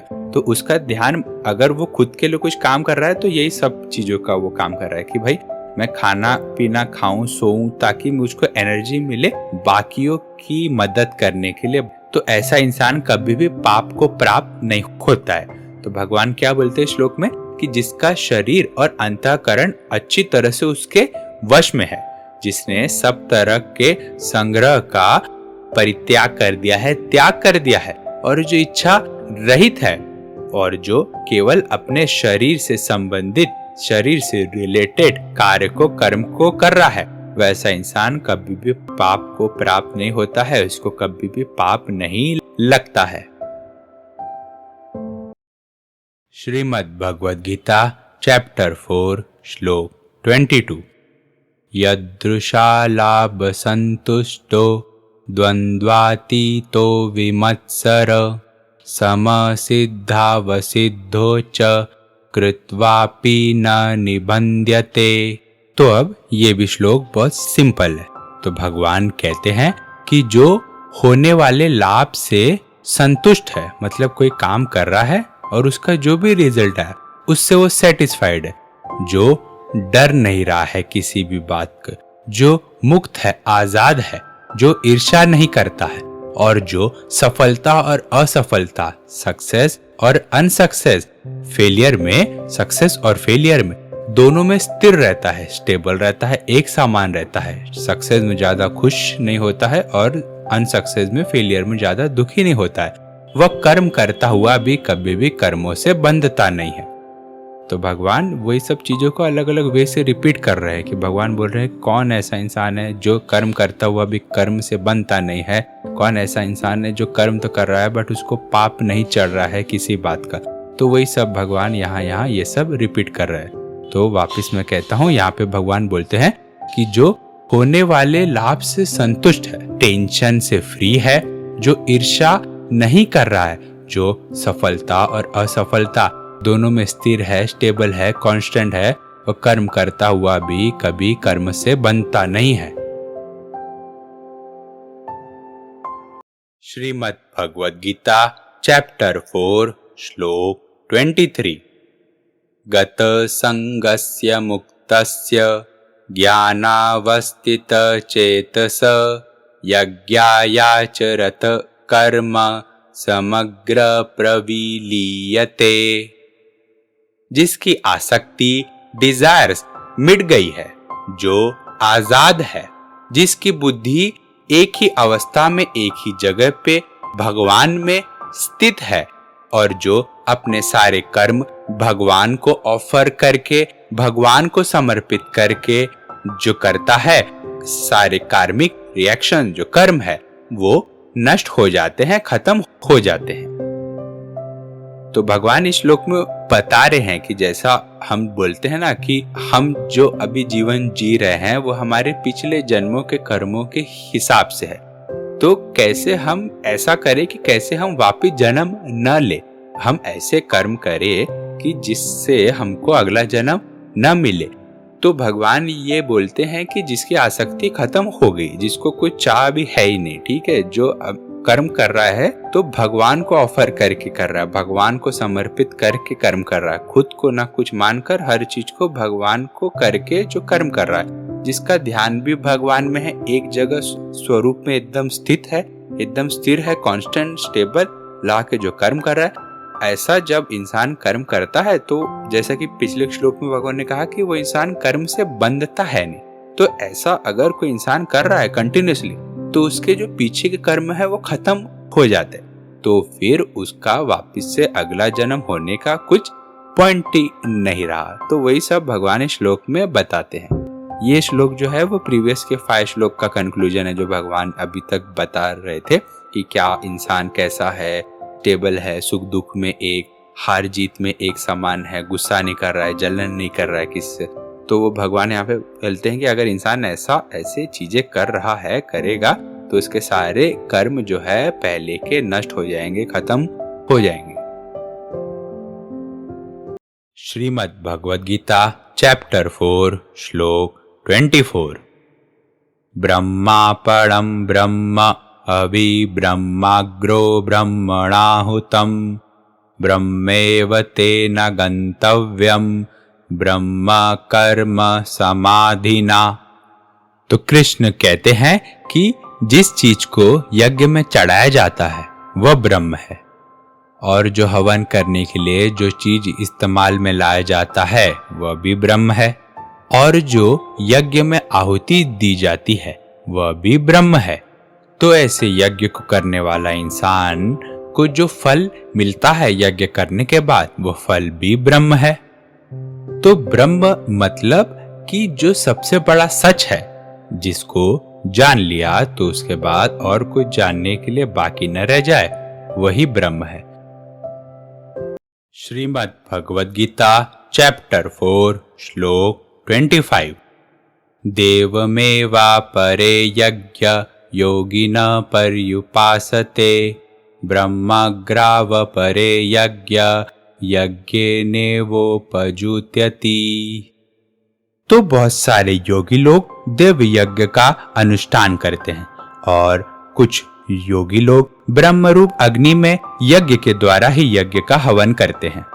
तो भगवान कृष्ण इस श्लोक में बोलते हैं कि बहुत तरह के योगी लोग हैं जो देव यज्ञ का अनुष्ठान करते हैं, देव यज्ञ को फॉलो करते हैं। अभी देव यज्ञ क्या है? जो भी काम कर रहा है इंसान उसमें अपना कुछ न समझकर, रिटर्न में कुछ भी एक्सपेक्टेशन न कर हर काम को वो भगवान को समर्पित कर रहा है, उसका फल भी वो भगवान को समर्पित कर रहा है, और वो ये सोच रहा है कि ये जो कर्म है सारे वो भगवान के लिए है, मतलब खुद के लिए कुछ कर्म नहीं कर रहा है। तो ऐसा कर्म करने वाले योगी लोग को कहा गया है कि वह देव यज्ञ को फॉलो कर रहे हैं।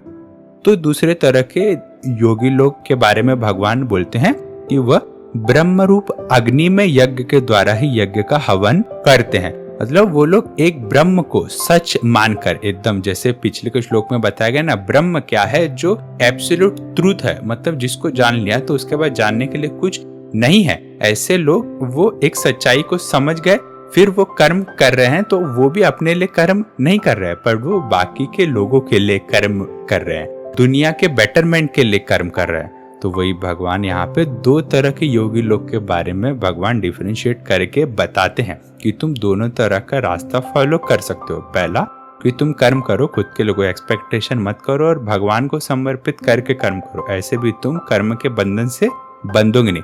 और दूसरा, तुम ब्रह्म रूप कर्म को करो, मतलब कर्म अपने लिए मत करो, लोगों की सेवा करने के लिए कर्म करो, उद्धार करने के लिए कर्म करो। ऐसे कर्म करके भी तुम कर्म के बंधन से बंधोगे नहीं।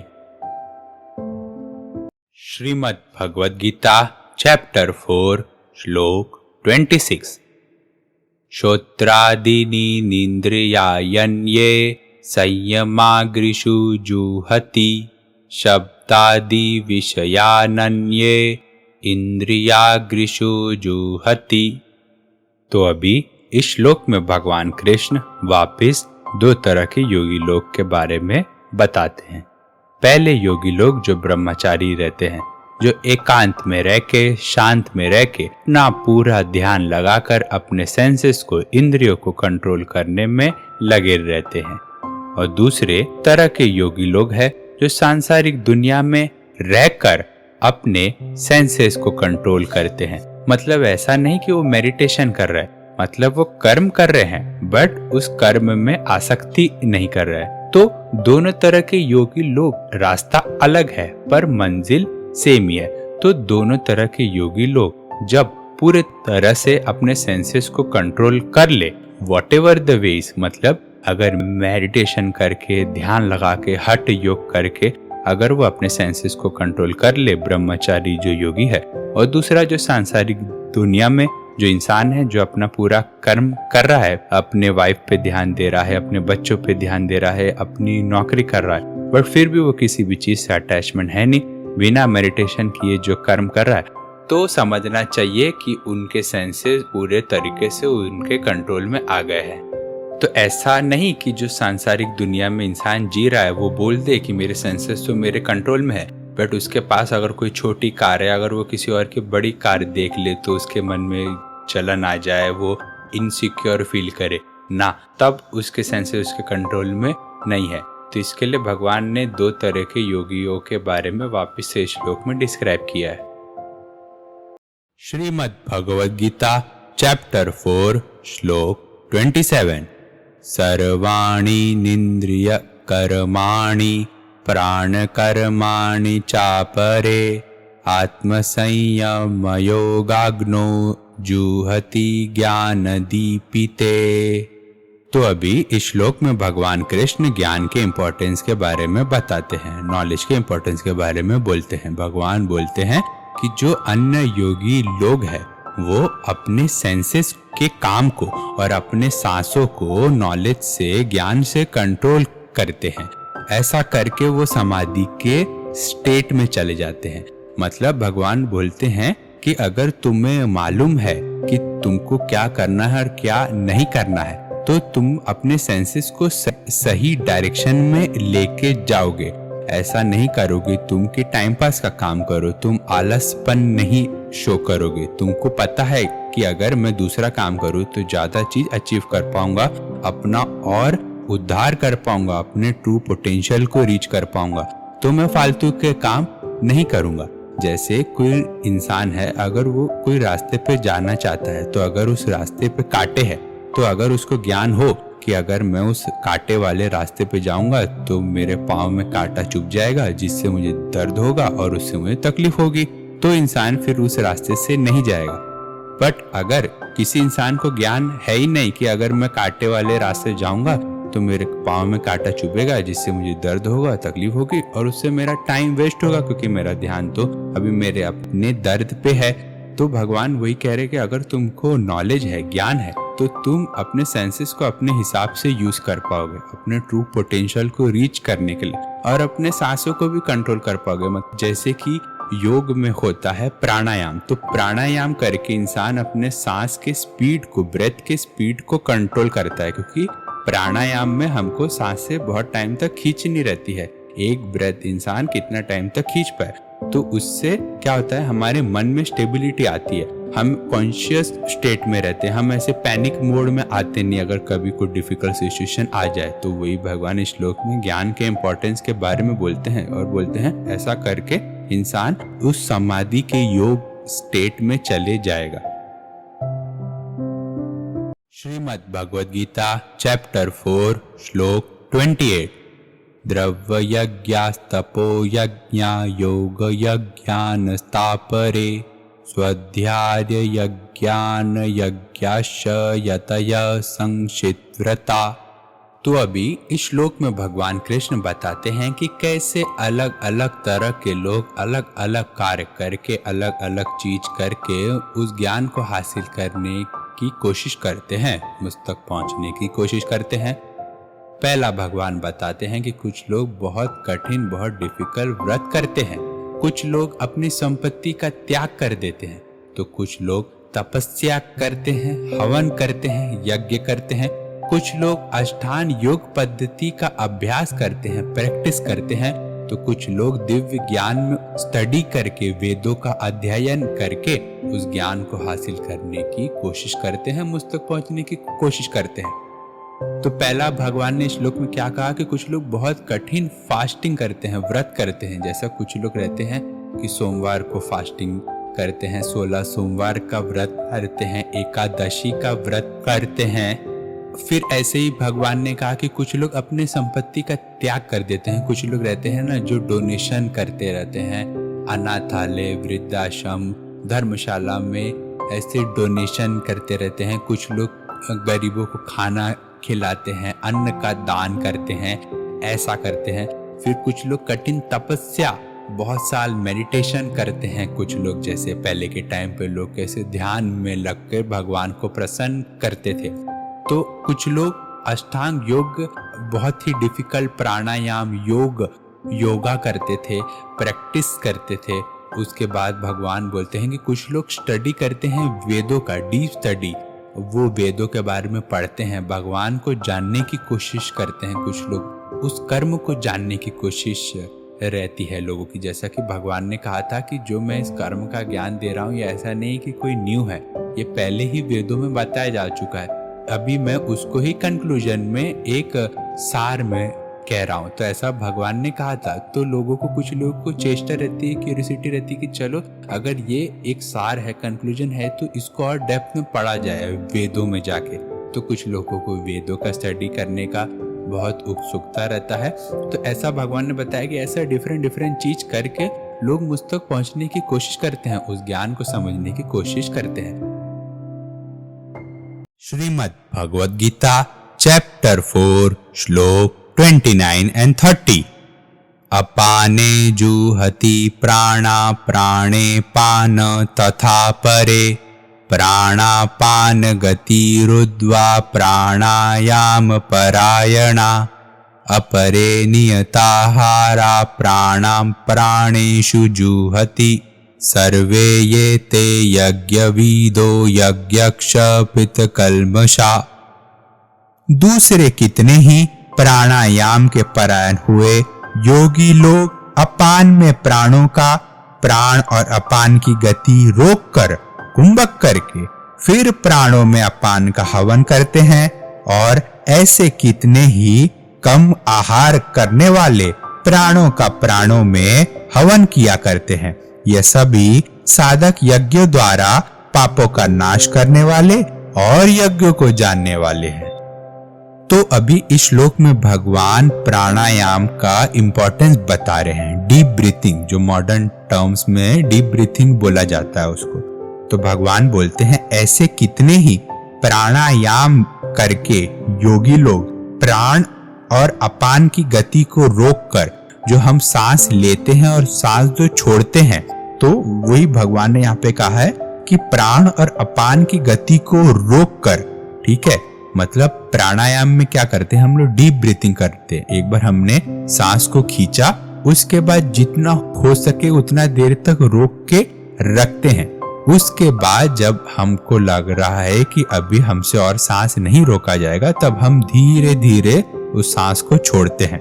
तो भगवान वही बोलते हैं कि ऐसे करके कितने ही योगी लोग प्राणायाम करते हुए प्राण और अपान की गति को रोककर कुंभक करके, उसको कुंभक भी बोला जाता है। कुंभक मतलब जैसे ऊपर सांस लिया तो रोक के रखा बहुत देर तक, फिर बाद में उसको धीरे धीरे छोड़ा। फिर भगवान बोलते हैं कि ऐसे कितने ही कम आहार करने वाले, मतलब कम खाने वाले लोग प्राणायाम की क्रिया जो है, जो काम है वो कर पाते हैं। मतलब भगवान बोल रहे हैं कि प्राणायाम ज्यादा न खाने वाले और कम भी न खाने वाले लोग ही कर पाएंगे। ऐसा है नहीं कि तुम बिल्कुल ही नहीं खाना खा रहे हो, और ऐसा भी है नहीं कि तुम बहुत ज्यादा खाना खाते हो तो भी तुम्हें प्राणायाम कर पाओगे। तो भगवान इस श्लोक में खाने के इंपॉर्टेंस के बारे में भी बता रहे हैं कि हमको कितना खाना चाहिए। हमको ज्यादा भी नहीं खाना चाहिए, हमको कम भी नहीं खाना चाहिए। तो भगवान वही बताते हैं कि ऐसे कितने ही कम आहार करने वाले, कम खाने वाले लोग ये प्राणायाम का कुंभक जो करते हैं, उसको, उस हवन को, उस काम को, उस यज्ञ को वो करते हैं। और ऐसा करके वो अपने सारे पापों का नाश करते हैं। अब पापों का नाश मतलब क्या, जो अभी इंसान अगर जो प्राणायाम कर रहा है, ठीक है, उसका ब्रेथ हो गया बहुत स्टेबल, क्योंकि वो बहुत देर तक अपने सांस को रोक रहा है और फिर धीरे धीरे छोड़ रहा है, तो सांस है उसके कंट्रोल में है, तो उसका अपने ब्रीथ पे कंट्रोल है, तो उसका मन जल्दी विचलित नहीं होगा, उसका माइंड उसके कंट्रोल में रहेगा। ऐसा नहीं कि माइंड इंसान को चला रहा है, हमको अपने माइंड को चलाना चाहिए। तो ऐसा जब हम करेंगे तो हमारे दिमाग में कभी गंदे थॉट्स नहीं आएंगे। तो हम जो न्यू जो गलत काम करने वाले रहेंगे वो नहीं कर पाएंगे।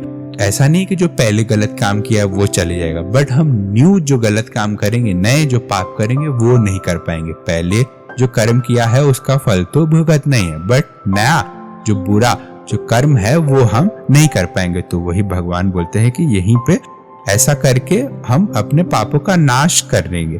और ऐसे ही लोग यज्ञों को जान पाते हैं, क्योंकि भगवान इस श्लोक में प्रैक्टिकल इंप्लीमेंटेशन की बात कर रहे हैं। प्राणायाम, डीप ब्रीथिंग की भगवान बात कर रहे हैं कि कैसा डीप ब्रीथिंग करके तुम अपना जो शरीर है उसके अंदर चलने वाली कितने मशीन है, मतलब शरीर के अंदर जो चलता है ऑर्गन से, ये सब के तुम स्टेबिलिटी कैसे ला पाओगे।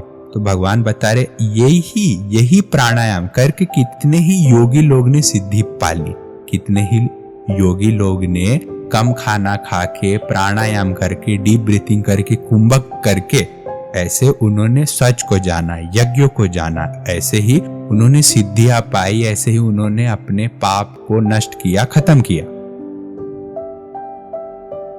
तो अब तक भगवान कृष्ण ने 12 अलग अलग तरह से यज्ञ कैसे किया जाए उन्होंने वो बताया। तो अब आगे के श्लोक से भगवान बताना शुरुआत करेंगे कि यज्ञ करने के फायदे, एडवांटेजेस और नुकसान, डिसएडवांटेजेस क्या है। तो चलिए शुरुआत करते हैं। श्रीमद् भगवद गीता चैप्टर 4 श्लोक 31। यज्ञश्रेष्ठामृत भुजो यान्ति ब्रह्म सनातनम नायं लोकोस्तय यज्ञस्य कुंतो न्यः कुरु सत्तम। हे पार्थ, यज्ञ से बचे हुए अमृत का अनुभव करने वाले सनातन परम ब्रह्म परमात्मा को प्राप्त होते हैं। यज्ञ न करने वाले मनुष्य के लिए यह मनुष्य लोक भी सुखदायक नहीं है, फिर परलोक कैसे सुखदायक होगा। तो भगवान इस श्लोक में बताते हैं कि जो इंसान यज्ञ नहीं करता है, अभी यज्ञ क्या है वो मैंने पहले के श्लोकों में बताया है, फिर भी यहाँ पे मैं शॉर्ट में बता देता हूँ, बट पहले के श्लोक के एक्सप्लेनेशन सुन लेना।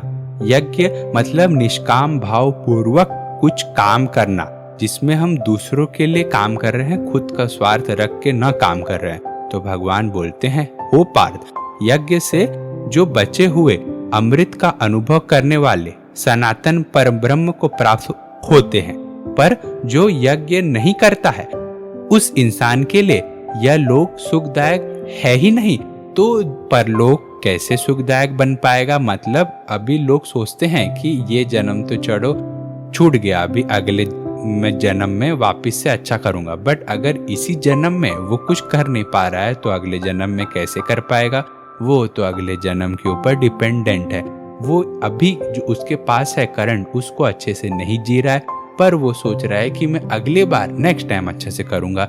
ये तो फिर ऐसा हो गया, कोई स्टूडेंट है, वो एग्जाम देने जा रहा है, उसने पढ़ाई नहीं की पूरा साल भर, पर वो सोच रहा है कि अभी छोड़ो, जाने दो, अभी तो नहीं हुआ, नेक्स्ट ईयर में वापस ट्राई करूंगा। मतलब उसको जो दिया गया समय था उसने वेस्ट किया। वैसे ही भगवान ने जो ये दी हुई हमारी जिंदगी है, हम उसको अगर वेस्ट कर देंगे तब क्या ही फायदा। और हम सोचेंगे फिर अगले जन्म में ऐसा करेंगे, क्या पता अगले जन्म में हमारा सिचुएशन और खराब हो। तो हमें सोचना चाहिए कि अभी जो करंट हमारे हाथ में है यज्ञ, उसको हम अच्छे से करें, ताकि हमारा ये करंट का जीवन ही अच्छा हो पाए, बात के ऊपर डिपेंडेंट नहीं रहना चाहिए। तो वही भगवान यहाँ पे बोल रहे हैं कि जो यज्ञ से बचे हुए लोग हैं, जो अपना यज्ञ, अपना कर्तव्य कम निष्काम भाव पूर्वक नहीं कर रहे हैं, उनके लिए ये दुनिया तो अच्छी है ही नहीं, तो दूसरी दुनिया कैसे अच्छी रह पाएगी।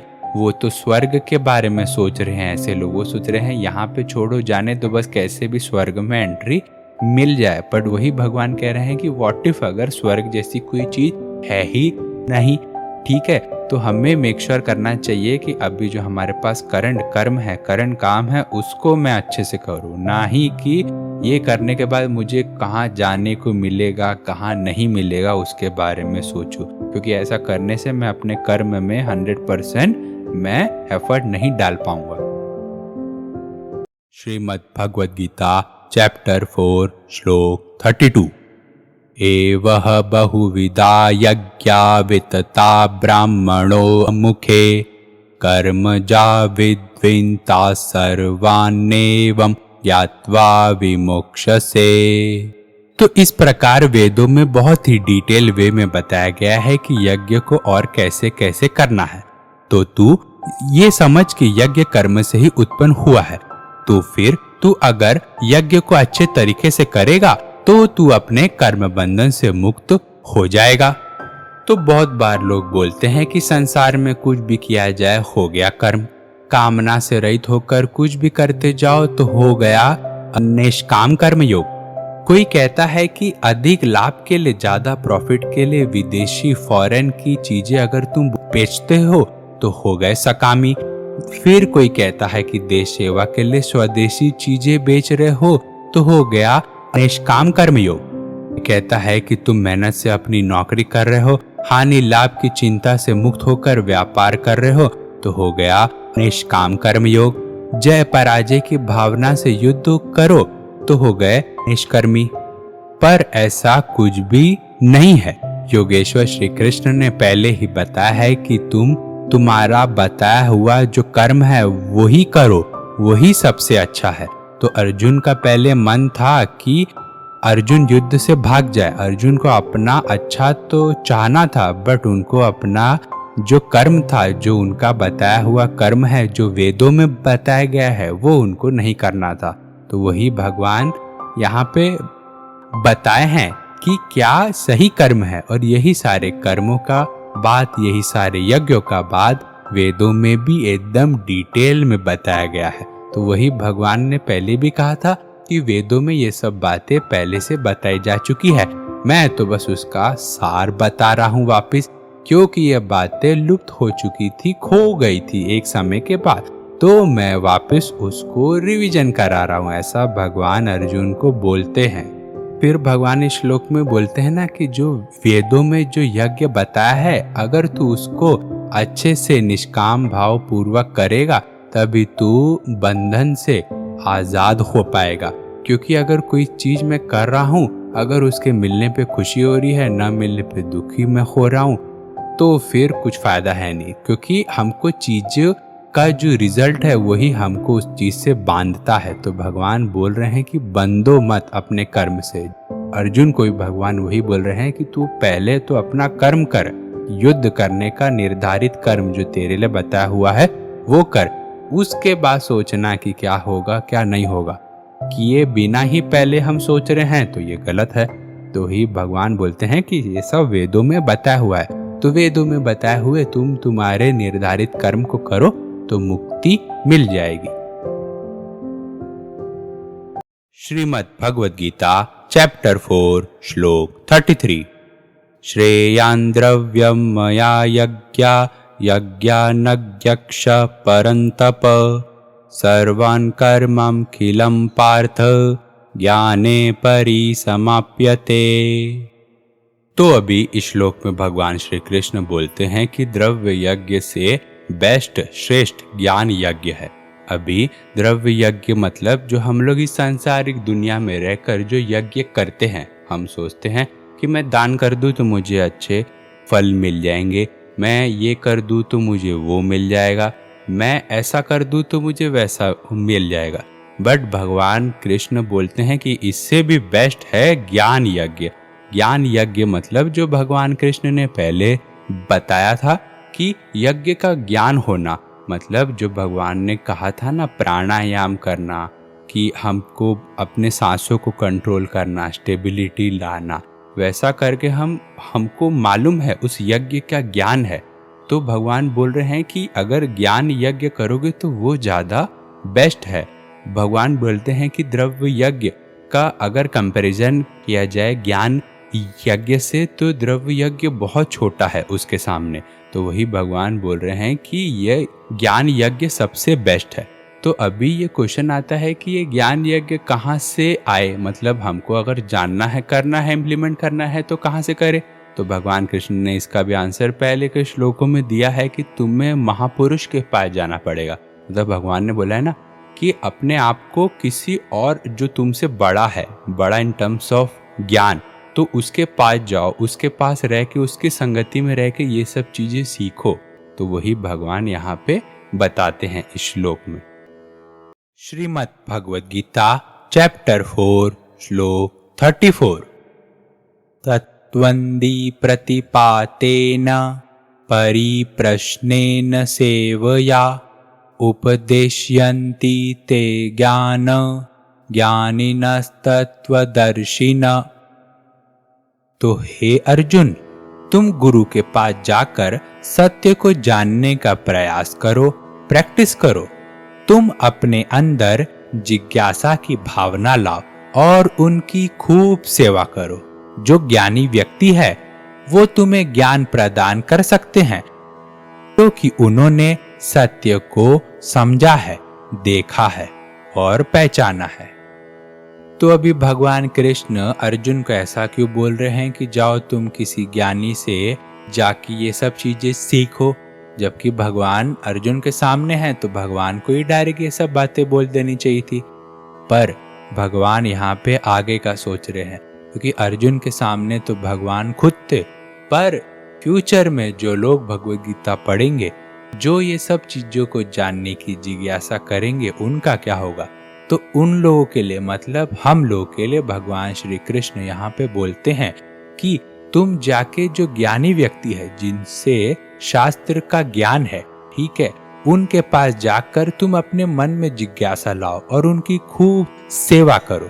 अभी इसका मतलब ये नहीं है कि जो ज्ञानी व्यक्ति है उनको चाहिए कि कोई उनकी सेवा करे, पर फिर भी भगवान बोलते हैं कि अगर हम किसी चीज को पाना है तो अगर हम उसके पीछे मेहनत करेंगे तो उसका जब रिजल्ट आएगा तब वो रिजल्ट से हमको अच्छा फील होगा। तो इसके लिए भगवान बोलते हैं कि तुम पहले अपने मन में जिज्ञासा लाओ, क्यूरियोसिटी लाओ और फिर उनकी खूब सेवा करो।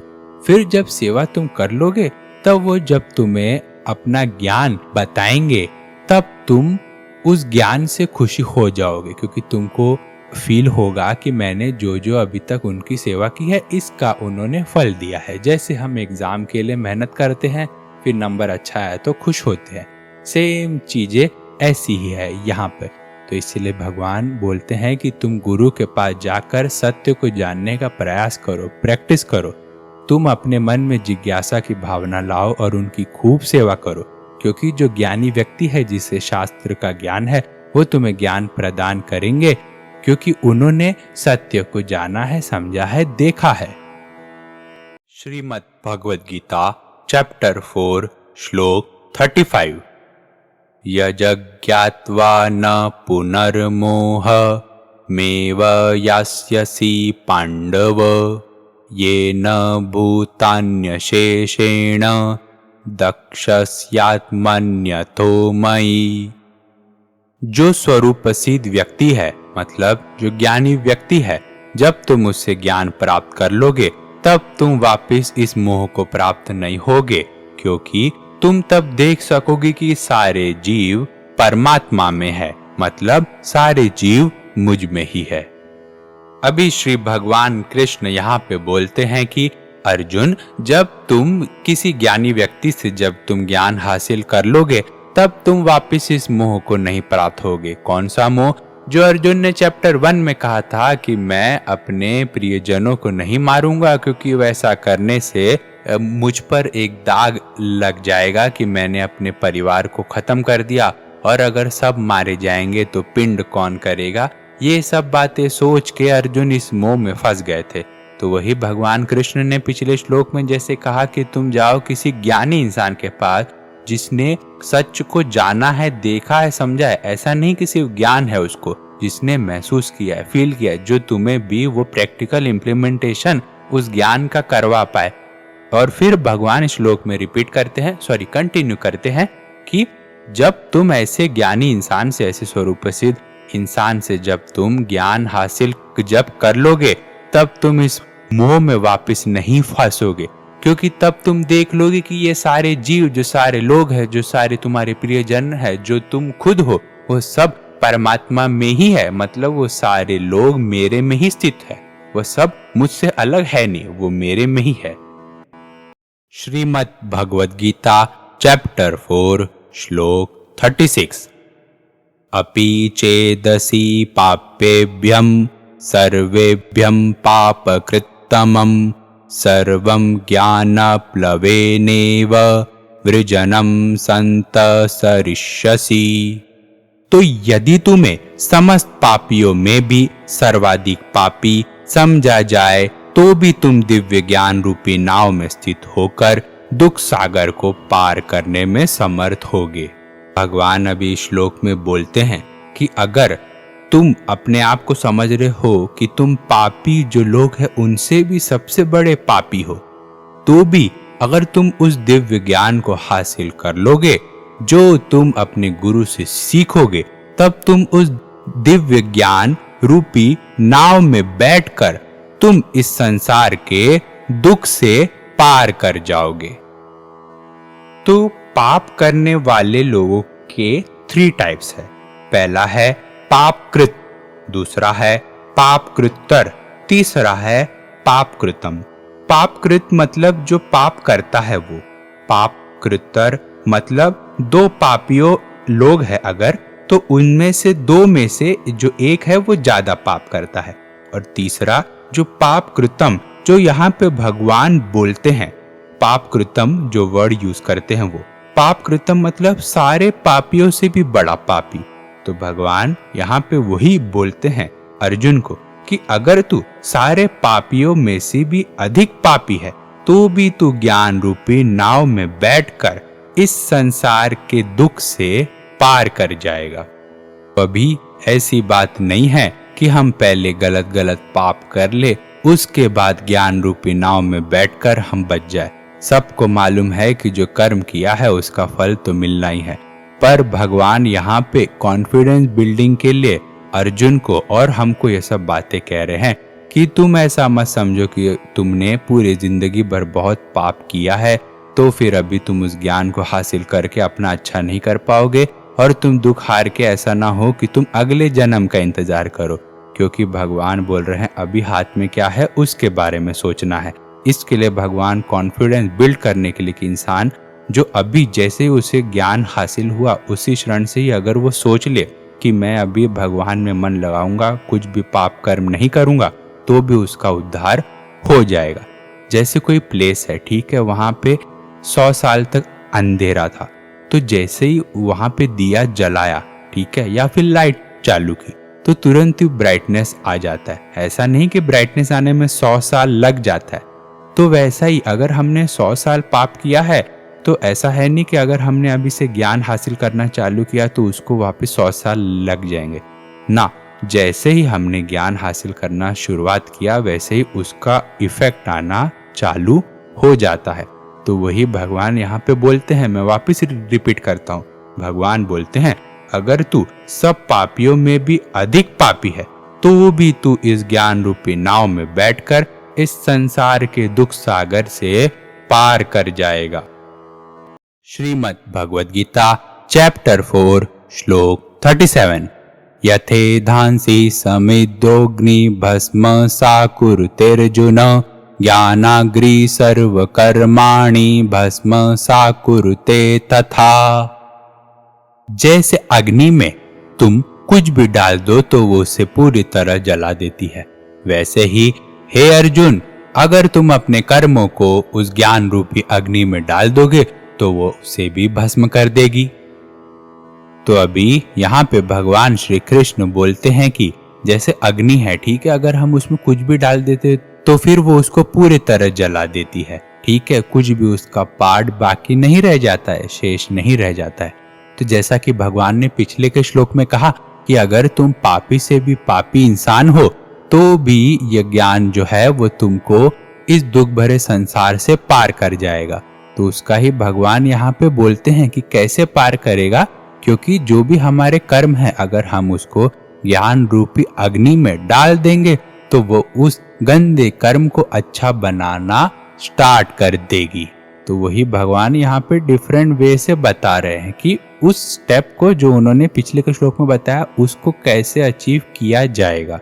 तो अभी भगवान यहाँ पे ये भी बताने की कोशिश कर रहे हैं कि तुम कर्म करो अपना, ठीक है, कर्म करके उस अग्नि में डाल दो, फिर उसको भूल जाओ। मतलब भूल जाओ मतलब का ये है कि तुम उससे मोह मत करो, अटैच मत करो, उससे तुम दुखी नहीं होगे। जैसा कि भगवान ने पिछले श्लोक में कहा कि ये ज्ञान हासिल कर लो तो तुम इस दुख भरे संसार से पार कर जाओगे।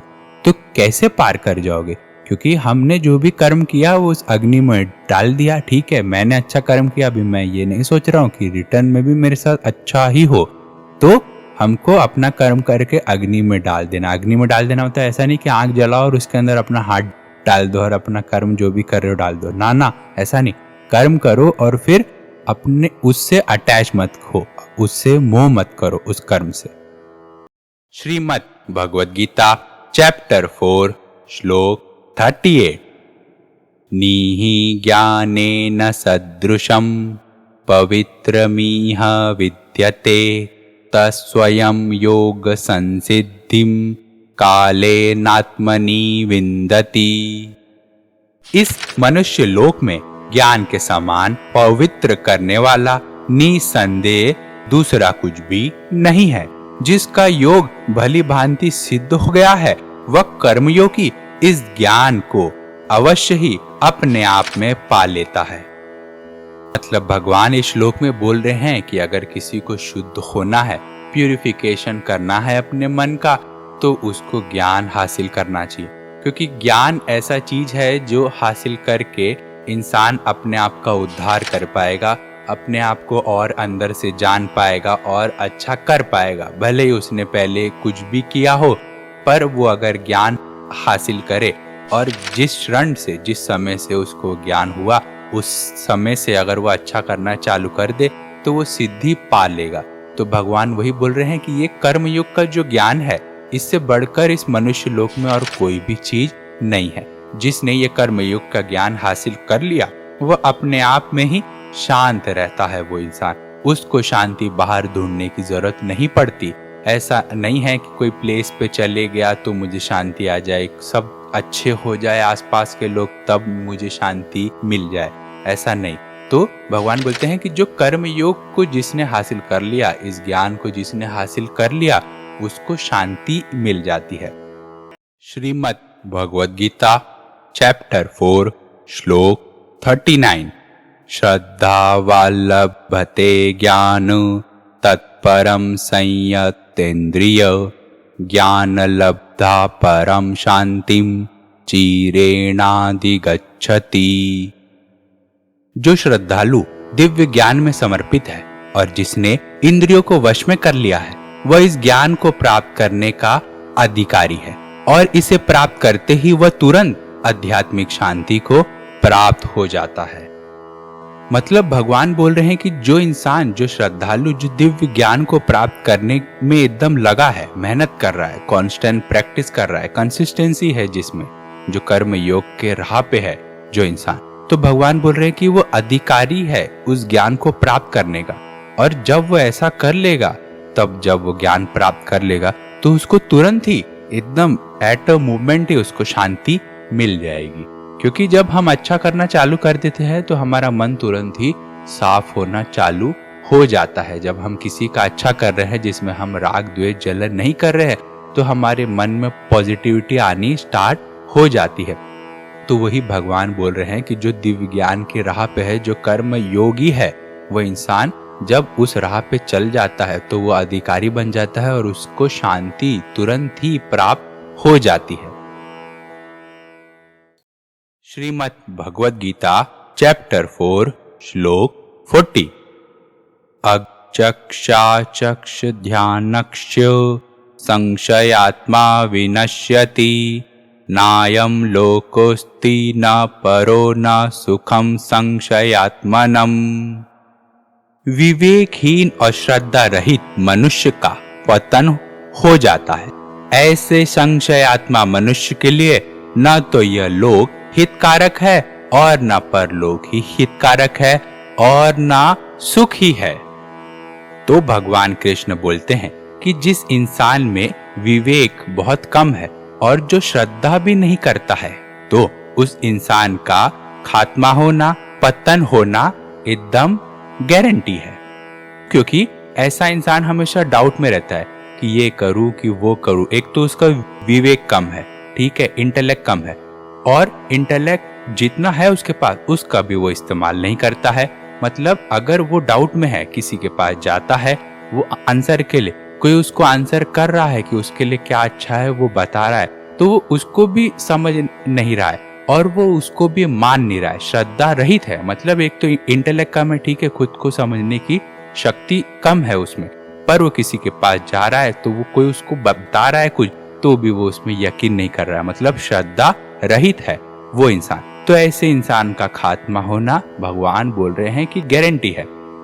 और फिर भगवान बोलते हैं कि ऐसे संशय आत्मा मनुष्य के लिए, मतलब जो हमेशा कंफ्यूजन में, जो हमेशा डाउट में जो लोग रहते हैं, उन लोगों के लिए यह लोग मतलब मटेरियल वर्ल्ड जो है यह हितकारक नहीं है। और परलोक मतलब जो सोचते हैं कि मैं अच्छा करूं तो मेरे लिए अच्छा जगह रहेगा, स्वर्ग जाऊंगा, ये करूंगा, तो भगवान बोल रहे हैं कि जो लोग ऐसे हैं, कंफ्यूज स्टेट में रहते हैं हमेशा, उनके लिए यह लोक तो हितकारक नहीं है और परलोक भी उनके लिए हितकारक नहीं है और उनको सुख भी नहीं है। मतलब उनको यहाँ पे भी सुख नहीं है, उनको वहां पे भी जहां उनका मन है कि वो सोच रहे हैं कि मैं अच्छा कर्म कर दूंगा या कुछ कर दूंगा तो मैं स्वर्ग में मैं जाऊंगा, तो भगवान बोल रहे हैं कि ऐसे इंसान को कहीं भी सुख शांति नहीं मिल पाएगी।